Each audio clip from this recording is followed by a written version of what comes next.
Oh shit, oh shit, oh shit.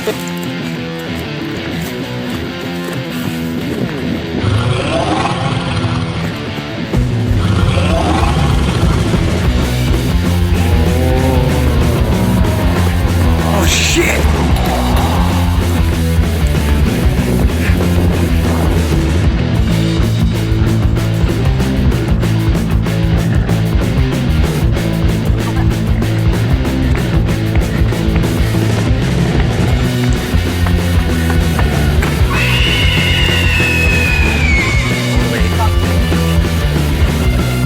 Where's my book? Fuck your book!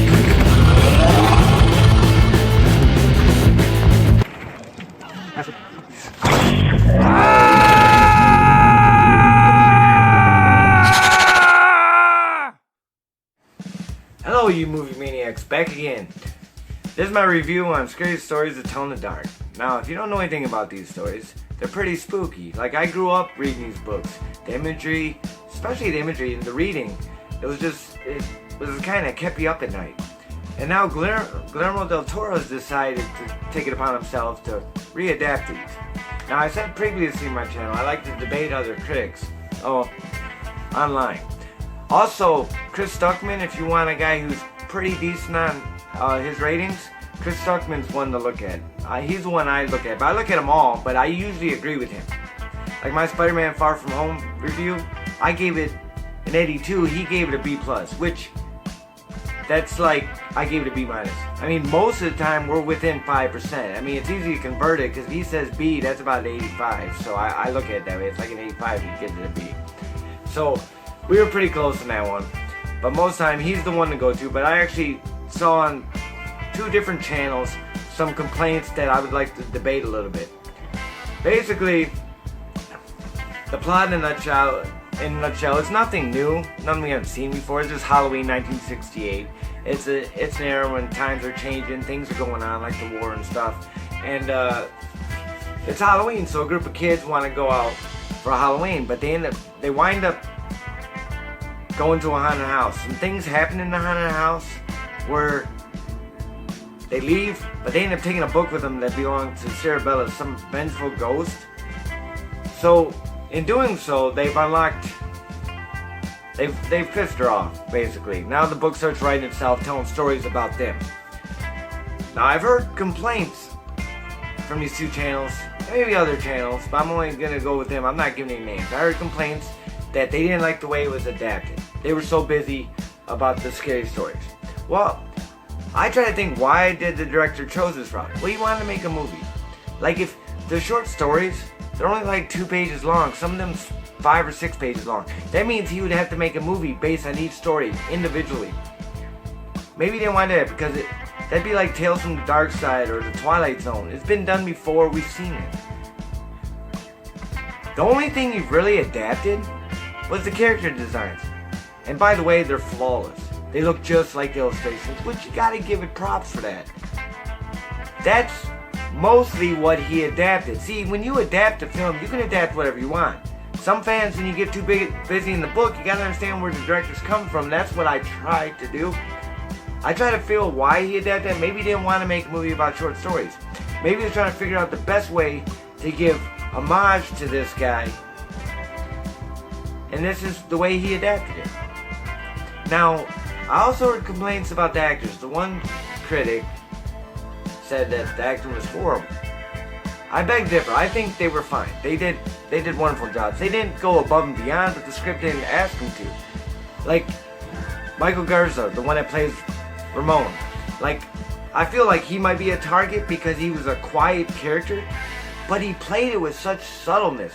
Like, when I review a movie, see, overacting is worse than underacting. A lot of people pick on Keanu Reeves because he underacts a lot. He's just kind of wooden. That's better than overacting. You gotta own it if you overact. Jim Carrey's the exception. Jim Carrey overacts, but his characters, he's supposed to. But if you overact when it's uncalled for, that's when it looks bad. But he played it with the smooth subtleness. Like, there's one scene later in the movie at the drive-thru where there's a confrontation. And His character has no lines on the page, but he played it in such a way that at the time you don't know where he's coming from, but he's not afraid. He stands his ground. He doesn't say much, but he had no words on the page. See, I think his character, it's not his fault. It's not the acting. I think his character might have been slightly underwritten. They could have gave him a little more, but still, he played it to what he was supposed to. So I think all the kid actors are fine. They're not horrible. I don't know why they thought they were horrible and were so bothersome. Maybe they just don't like kids.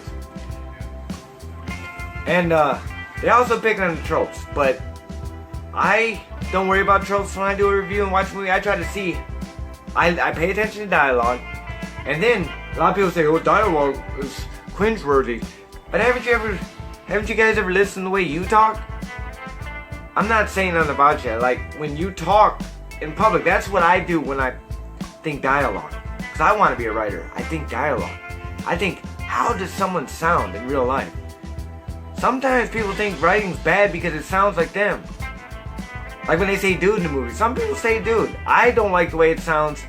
Anyway, when I see it in a movie, I don't really like it, but I don't say that's bad writing, or I can't say the character wouldn't say that. My dad has called me dude before. I don't like it much, but sometimes I have to think if the writing's really bad or if it's just dialogue that I didn't want to hear in a movie. It wasn't cooling enough. It wasn't cool enough. Sometimes Hollywood movies try to be too cool and everybody accepts that as good writing. Actually, I think the opposite. I think movies, the writing's kind of bad when they're always thinking of one-liners. Who really does that? Like, if you're in an action scene, you're getting shot at, unless it's a comedy. Why are you always thinking of the coolest thing to say after everything?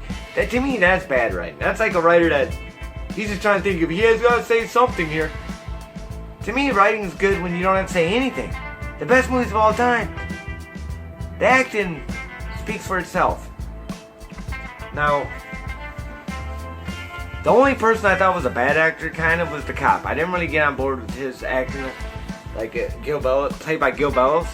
I mean, he has one scene later in the movie where he says a funny line, and it is pretty funny. But, I just didn't like the way his character was written. Maybe it's partially his character. Now, this movie's not perfect. It has flaws. And I'll talk about those in a minute. But, and this is kind of one of them. He just stood there. Like, everybody was telling him, let us out. We're going to get killed. Let us out. And he did nothing. Like, in that scene, I would have stopped watching what he was watching. Got the kids, unlocked the door, got the kids, went out the back door, gone. I mean, in the conversation, in the scene.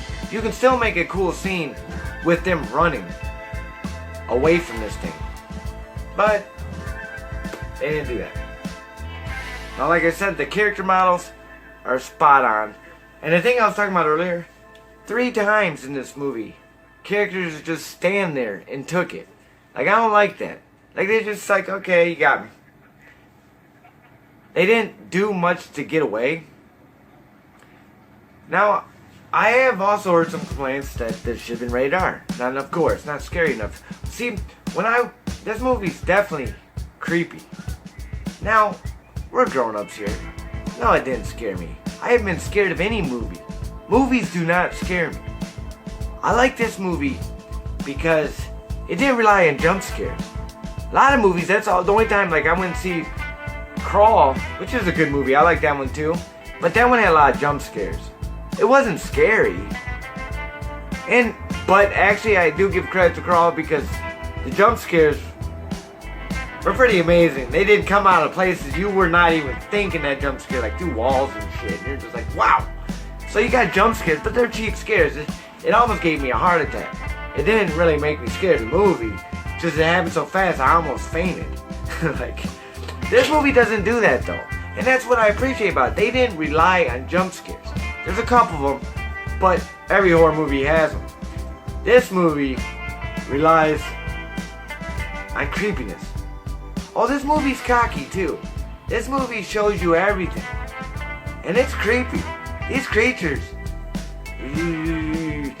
creepy as hell. No, there's no blood, because a lot of people say it's gory, but where do you want to go? How creepy do you want to get? Gore does not make scary. I don't rate scary movies on scary. I rate them on how well the character is, how well the acting is, how well the setting is, and the setting is spot on. The color palette is awesome. They used an orange tint kind of on the film. If you watch it, it's fall time. And most people don't know films, but they actually put a glaze over the film. So it resembles fall. And there's certain scenes where I pay attention to even that. And it's attention to detail. The director, he had attention to details for every scene. It was perfectly assembled. Now, as far as this movie goes, it's not the best. It does have tropes. Every horror movie has them. I mean, it has character tropes. I don't rate down too much on it. Of course, it has the jock, it has the nerdy girl, but it does twist the tropes, not like you usually see. That's what I liked about it. I think it was playing a little bit. It was giving you the tropes, but then twisting them on their head. Yeah, the bully jock, he was a runt. He was just as small as the people he bullied. I like that because they didn't make a big, hey, I'm so big, I will kick your ass. No, they didn't do that. He's a little runt. It was kind of weird. He just was an angry little kid. And it, through kind of a backstory, you kind of find out what it was. But basically, the way this adaptation works, the story writes itself. Cerebella starts making up a story about each kid that was in the house. And then, as it happens, this builds tension because the story starts writing, so now they're trying to save their friends. And that's where the tension is. So I do feel it has the tensions. And some of the payouts slightly let down. But I have to say this is a better movie than Hereditary. Because Hereditary's ending, everything about Hereditary was on a slow burn. And it was good. But the ending, man, totally just in the dump. The ending was the thing I hated the most about it. The last 10 minutes. Some people said that was the good part. No, that was the bad part because we've seen that 100 times before. I didn't want to see the last 10 minutes like The Ring or some crazy stuff. I've seen people climb on walls and hanging from the ceiling in tons of movies. I didn't want to see that in this one. You were doing what you did fine. Sorry, a little bit off topic. But anyway, back to Scary Stories to Tell in the Dark. Now, also, they're claiming that this should have been rated R. This is a kid's movie. Believe it or not. It was a kid's book. It was so scary, it could scare the crap out of adults. This is made for kids. And it's still that scary. That's why it's not rated R. That's why, ooh, you adults ain't that scared. This ain't no Goosebumps. This is like Goosebumps on crack. This is a creepy movie. Now, it's not a perfect movie. That's why my score displays that. But I'll say if you're looking for a creepy, enjoyable film, I definitely highly recommend this. Final verdict, 83. Thank you, Movie Max. Till we meet again.